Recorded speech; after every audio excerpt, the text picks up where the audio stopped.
Dia com 5 minutos, vamos conversar com Eitan Berezin, representante do Departamento Científico de Infectologia da Sociedade Brasileira de Pediatria. Vamos conversar sobre o uso da cloroquina e da hidroxicloroquina em crianças e adolescentes pacientes do novo coronavírus. Bom dia, Eitan. Sejam muito bem-vindos aqui ao Jornal da Rede Alesp. Bom dia, tudo bem? Do joia. Eu respeito o bom dia de vocês, mas tecnicamente é boa tarde. Já passamos do meio-dia. É boa tarde. Deixa eu corrigir, então. Deixa eu corrigir, vamos voltar. Boa tarde, Eitan. Seja bem-vindo ao Jornal da Rede Alesp. Boa tarde.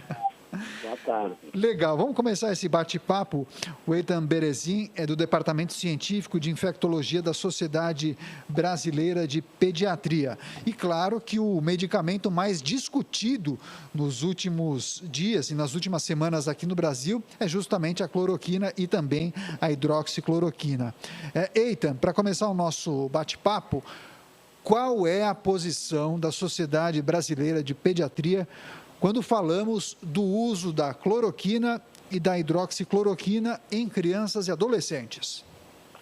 Então, a posição até o momento, e acho que deve ser definitiva, porque não creio que haverá nada relevante que mude essa posição, é que não há nenhuma indicação no momento e nem deverá haver para essa medicação nos casos de SARS-CoV-2 em pediatria. Certo, Eitan. A gente sabe que a pediatria acaba sendo um segmento aí da medicina um pouco otimista nesse momento, né? Quando a gente fala das crianças, porque são poucos os casos, né? E quando eles existem, são quadros leves e moderados, quer dizer, raramente a doença se desenvolve de uma maneira aí com sintomas mais graves, né? Porém, a gente sabe que existem casos, inclusive crianças que vieram a óbito, porque eram crianças que tinham já alguma doença, alguma comorbidade, né? Já houve casos em que esse medicamento acabou sendo utilizado em algum momento, Eitan? E como que foi o resultado disso?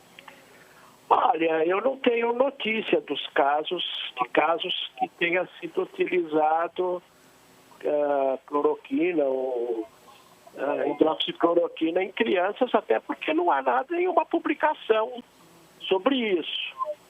Quer dizer, você às vezes pode ter alguém que te conta, esses casos que a gente chama anedótico, né? Mas isso não tem valor científico nenhum. Então não há nenhuma referência até o momento de uma série de casos que tenha utilizado esse medicamento em pediatria. Perfeito. Gostaria de saber o seguinte, viu, Eitan? Em meio a essa discussão, e alguns especialistas, médicos, colegas do senhor, defendem o uso da hidroxicloroquina e da cloroquina em alguns casos. Inclusive, há quem diga que poderia ser um medicamento funcional, inclusive, para prevenir a hidroxicloroquina ao coronavírus. E aí eu pergunto para o senhor, qual é o protocolo usado para uma criança que esteja internada com complicações pela Covid-19? Quais medicamentos devem ser usados? Na avaliação da Sociedade Brasileira de Pediatria, a cloroquina não deve ser utilizada em momento algum? No momento, não deve ser utilizado em momento algum. Não há nenhuma base para a utilização desse medicamento nesses casos. Não há nada cientificamente comprovado para isso. Eitan, a Organização Mundial da Saúde voltou atrás, né, e anunciou então a retomada de testes com cloroquina e hidroxicloroquina para a Covid-19. Como que o senhor vê essa atitude, então, por parte da OMS? É que houve um estudo grande, né, publicado no Lancet, que acabou tendo uma metodologia meio discutível, né? E isso daí fez com que a Organização Mundial de Saúde voltasse a encarar esses estudos como necessários Mas os estudos os estudos que estavam sendo realizados são necessários para comprovar se realmente há algum valor dessa medicação. Tudo que saiu até agora, a não ser alguns estudos franceses, não mostraram valor nenhum dessa medicação no tratamento do Covid-19.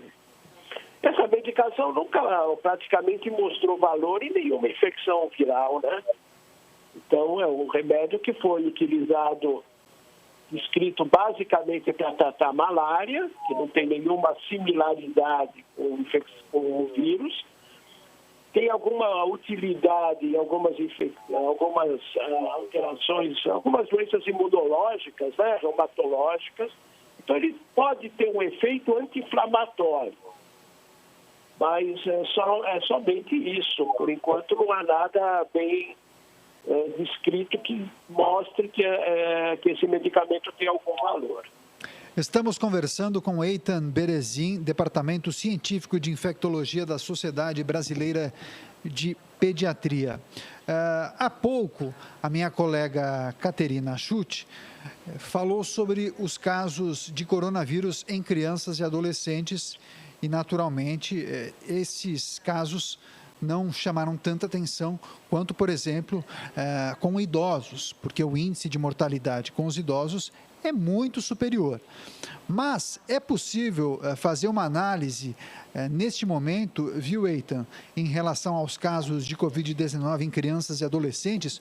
Houve um aumento no número de casos e também foi observada a elevação da taxa de mortalidade? Olha, existe poucos casos, né, até o momento, com descrição em pediatria, mas há algumas descrições de óbitos associadas à infecção com Covid-19. Mas quase sempre são crianças que já tinham algum fator, né, que possa ter contribuído com isso, ou eram muito prematuras, ou tinham já alguma doença de base muito importante. É isso aí. Olha só, informações importantes trazidas pelo Eitan Berezin. Ele é o representante do Departamento Científico de Infectologia da Sociedade Brasileira de Pediatria. Falamos sobre a posição do órgão em relação ao uso da cloroquina em crianças e adolescentes.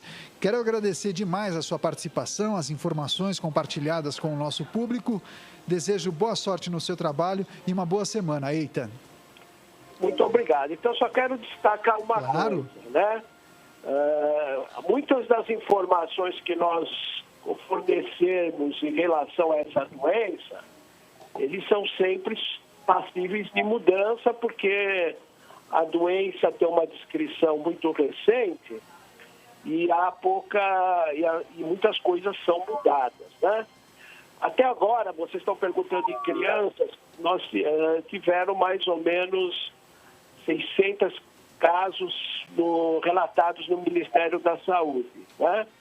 Agora, quase poucos tiveram algum registro de complicação maior, né? Então, há poucos registros de doenças com maior nível de complicação em criança. A maioria das crianças acabam sendo assintomáticas, mas isso não impede de vir a ter casos com mais gravidade. É isso. Perfeito, agradeço mais uma vez a sua participação. Boa sorte e boa semana. Muito obrigado.